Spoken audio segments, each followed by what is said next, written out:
Hai semua, kumpulan saya akan membuat sebuah video tentang sebuah organisasi iaitu Royal Life International Sdn Bhd. Saya, Nitya anak perempuan Kulasegeren, akan membentangkan tentang pendahuluan serta latar belakang syarikat. Mari saya perkenalkan ahli kumpulan saya. Muhammad Faizul untuk bahagian definisi dan konsep, Pamela untuk bahagian proses pembuatan, Veronica untuk kaedah pembuatan, dan Muhammad Zulhilmi untuk cara penghasilan produk, isu masalah produk serta cadangan penyelesaiannya. Mari kita lihat tentang latar belakang organisasi. Apa itu Royal Life International Sdn Bhd? Royal Life International Sdn Bhd merupakan organisasi yang menghasilkan produk minuman kesihatan. Ianya telah ditubuhkan pada tahun 8 September 2008 di Puchong, Selangor. Awalnya, ia dikenali sebagai Royal Court International yang mempunyai sejarah selama 15 tahun.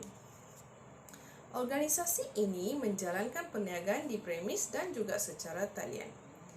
Kesimpulannya, organisasi ini merupakan organisasi yang membuat produk kesihatan untuk masyarakat. Seterusnya, rakan saya Muhammad Faizul akan menerangkan tentang definisi serta konsep. Assalamualaikum dan selamat sejahtera. Terima kasih kepada saudari Cik Nitya. Saya Muhammad Faizul bin Jamil dengan kad metrik JG11198/19. Di sini saya akan menerangkan definisi dan konsep. Etika adalah sifat, sikap dan adab yang membentuk tingkah laku dalam diri individu. Etika adalah falsafah sikap atau tingkah laku yang mempengaruhi individu seterusnya akan membawa kepada kepribadian dan perwatakan.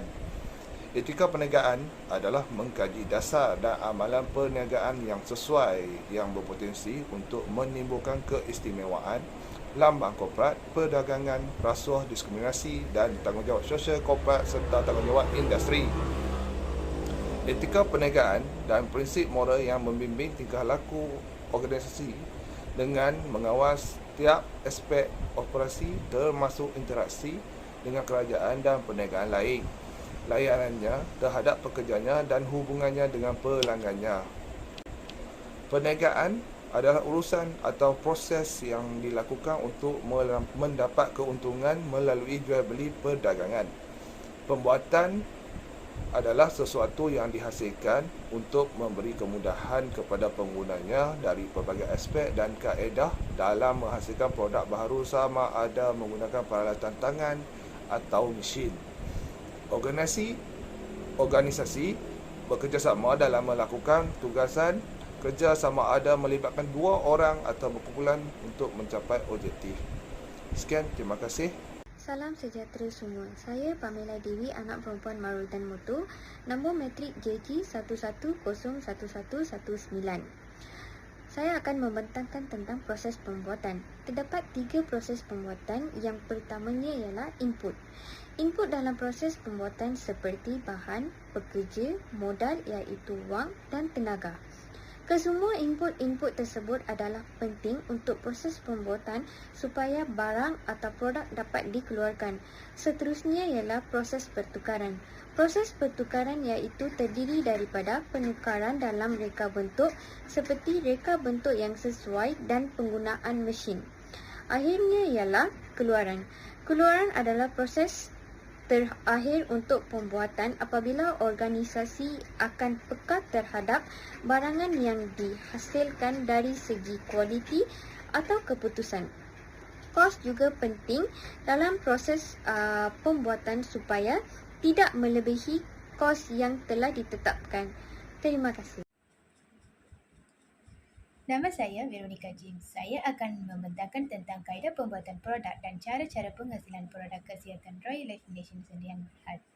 Dalam kaedah pembuatan produk terdapat 2 kaedah iaitu kaedah konvensional dan kaedah moden. Kaedah konvensional merujuk kepada cara tradisional dalam pembuatan produk di mana tenaga fizikal seperti tangan dan peralatan sederhana seperti pahat, tukul atau gergaji digunakan. Contohnya, dalam pembuatan perkakas kayu, tukang kayu akan menggunakan gergaji untuk memotong kayu dan pahat untuk membentuknya. Kelebihan kaedah konvensional termasuk kesederhanaan dan kebolehgunaan kerana ia tidak memerlukan teknologi canggih atau perlatihan yang rumit. Selain itu, ia memberi fleksibiliti untuk menyesuaikan produk dengan keperluan pelanggan. Namun, kelemahan utamanya ialah kesan masa yang lama dan keperluan tenaga buruh yang tinggi.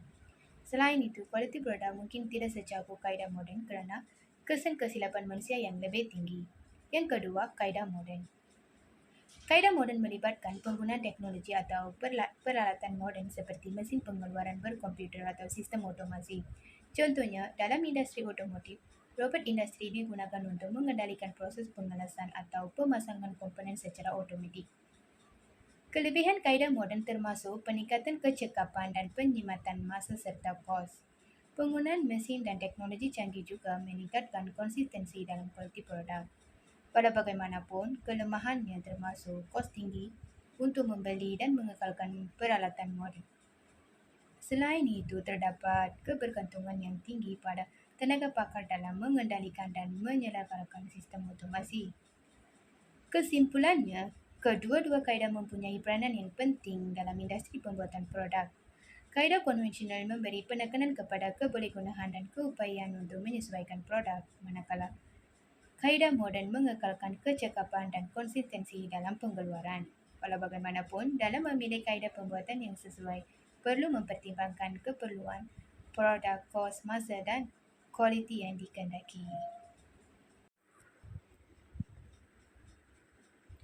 Seterusnya adalah cara-cara penghasilan produk kesihatan Royal Life Malaysian Sdn Bhd. Dalam penghasilan produk kesihatan untuk Royal Life Sdn Bhd, langkah pertama yang penting adalah mengenal pasti bahan-bahan yang sesuai dan selamat digunakan. Kami memastikan bahawa setiap bahan yang digunakan adalah berkualiti tinggi dan memenuhi standard kesihatan yang ketat. Selain itu, kami juga memberi penekanan kepada pengenalpastian bekas penyimpanan produk yang sesuai untuk memastikan kelestarian dan kualiti produk. Setiap produk disimpan dengan teliti dalam persekitaran yang terkawal untuk memastikan keseimbangan, kelembapan dan kestabilan suhu yang sesuai. Sebagai langkah seterusnya, pemilihan label yang sesuai merupakan perkara yang penting bagi kami. Label yang jelas dan informatif tidak hanya memberikan maklumat kepada pengguna tetapi juga mencerminkan komitmen kami terhadap kualiti dan kebolehpercayaan produk kami. Kami juga memberi penekanan yang besar terhadap pembungkusan produk. Pembungkusan yang baik tidak hanya melindungi produk daripada kerosakan tetapi juga mencerminkan imej kesihatan dan keunggulan produk kami. Akhir sekali, produk berkualiti adalah keutamaan utama kami. Setiap produk yang dihasilkan oleh Royal Life Sdn Bhd melalui proses kawalan kualiti yang ketat untuk memastikan hanya produk berkualiti tinggi yang dihasilkan dan disampaikan kepada pelanggan kami. Seterusnya, rakan saya Zul Hilmi akan terangkan tentang isu atau masalah pembuatan produk keluaran Royal Life Malaysian dan cadangan penyelesaian isu pembuatan. Thank you. Assalamualaikum dan salam sejahtera. Terima kasih kepada rakan sepelajar. Saya Muhammad Zamir Afiq bin Samsul, nombor matrik JG11516 Palang 20. Saya akan menerangkan tentang isu masalah produk Royal Life serta cadangan penyelesaian. Isu masalah produk Royal Life adalah ianya mengandungi bahan yang membahayakan kesihatan. Bahan tersebut adalah penopethelin, iaitu satu bahan kimia yang tidak larut di dalam air, maka ianya membahayakan tubuh badan. Produk yang dicemari oleh penopethelin adalah Royal Cafe Power Drink. Isu cadangan penyelesaian adalah perbincangan antara ahli organisasi sama ada formal ataupun tidak formal. Seterusnya, mengumpul maklumat berkenaan produk yang telah dihasilkan.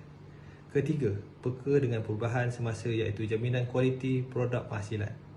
Selain dari itu, kena pasti produk yang dihasilkan sama ada selamat ataupun berkualiti.